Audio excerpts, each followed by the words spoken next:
2025 সালে এশিয়ার সেরা 20 সিনেমার তালিকায় জায়গা করে নিল বাংলাদেশের 3 সিনেমা। তালিকার 5 নম্বরে রয়েছে মেহেদী হাসানের বালুর নগরীতে, 17 নম্বরে সৌমিত্র দস্তিদারের জুলাই 36 রাষ্ট্র বনাম নাগরিক এবং 19 নম্বরে নুহাস হুমায়ুনের 200। তালিকাটি তৈরি করেছে চলচ্চিত্র বিষয়ক ওয়েবসাইট এশিয়ান মুভি পালস।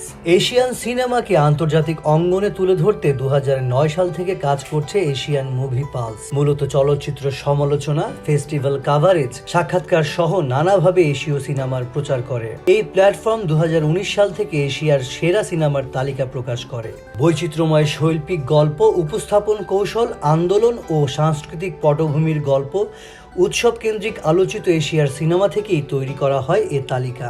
প্রতিবেদনে এশিয়ার সিনেমা নিয়ে বলা হয়, সমকালীন এশীয় সিনেমা দিন দিন আরও শক্ত অবস্থান তৈরি করছে। পিছিয়ে থাকা দেশগুলো শৈল্পিক সিনেমা নির্মাণে এগিয়ে চলেছে। এসব সিনেমা ইতিহাস, স্মৃতি ও রাষ্ট্রীয় সহিংসতার প্রশ্নকে ভিন্ন দৃষ্টিকোণ থেকে তুলে ধরছে, যা আন্তর্জাতিক পরিসরে খুব কমই দেখা যায়। এশিয়ান মুভি পালসের প্রতিবেদনে বাংলাদেশের সিনেমা সম্পর্কে বলা হয়, এশিয়ার মধ্যে বাংলাদেশের সিনেমার উত্থানকে আর উপেক্ষা করার সুযোগ নেই। নানা ঘরানা ও ফরম্যাটে আত্মবিশ্বাসী পরীক্ষা নিরীক্ষার মধ্য দিয়ে দেশটির নির্মাতারা ধীরে ধীরে নিজেদের আলাদা জায়গা তৈরি করেছেন।